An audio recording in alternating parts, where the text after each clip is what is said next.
দর্শক, রশিদার কাছে এসেছি। তার জামাই মারা গেছেন, তার স্বামী মারা গেছেন। আপনারা দেখতে পাচ্ছেন তার চোখের কোণায় জল। তিনি ইতিমধ্যে কান্না করে ফেলেছেন আমাদের সাথে কথা বলতে এসে। যাই হোক, আমরা রশিদার মুখ থেকে জানতে চাইবো সে কেমন পাত্র চাচ্ছে। রশিদা, কেমন আছো আপু তুমি? আসসালামু আলাইকুম। আমি বেশি একটা ভালো না।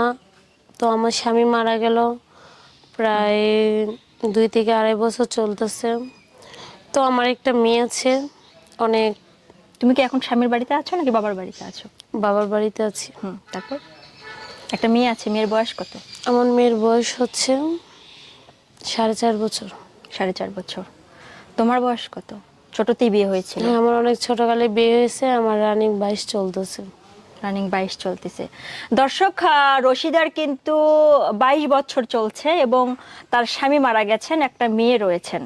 সে এখন স্বামীর বাড়িতেই আছে, আমাদের কাছে ইন্টারভিউ দিতে এসেছে। আপনারা যারা যারা বিয়ের জন্য আগ্রহী, আপনারা এই ভিডিও ফুটেজ শেয়ার করে দিবেন। আমরা আরও কিছু জানার চেষ্টা করব, কারণ সে যেহেতু পাত্র খুঁজছে, কেমন প্রকৃতির ছেলে তিনি যাচ্ছেন এবং তার সাথে কতটুকু মানানসই আছে কিনা আমরা সব বিষয় জানার চেষ্টা করব।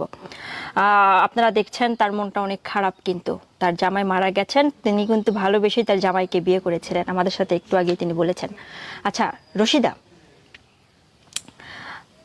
তোমার জামাই কি করতো? ও চাকরি করতো ব্যাংকে।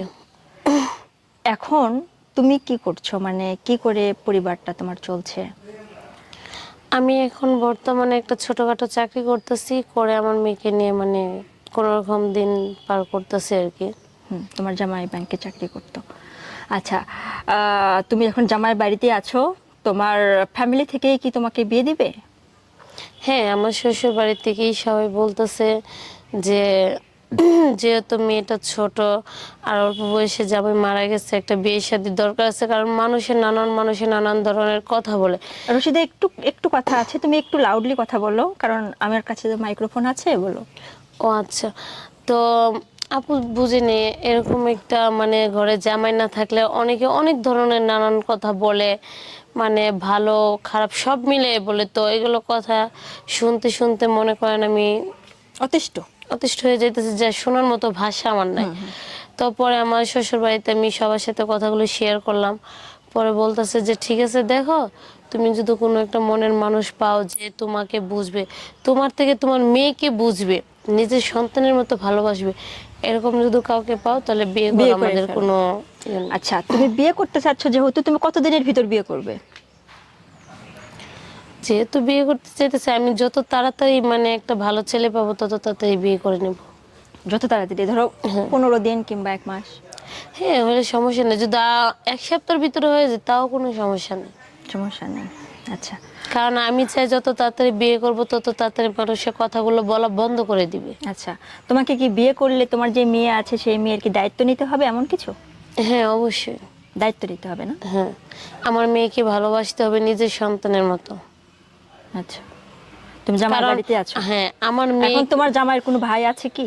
নাই? না না। এই জন্য তুমি জামাই বাড়িতে আছো, শ্বশুর শাশুড়ি মারা গেছেন তুমি বলেছিলে। হ্যাঁ, পাড়াপড়শিরা আছে, পাড়া-প্রতিবেশী তো আর বাড়িতে থাকবে না। না না, সেটাই। আচ্ছা, তো রশিদা, তোমার যেহেতু মেয়ে আছে, তুমি মেয়ে সহকারে আর কি মেয়ের দায়িত্ব নিয়েই তুমি কারো ঘরে যেতে চাচ্ছ।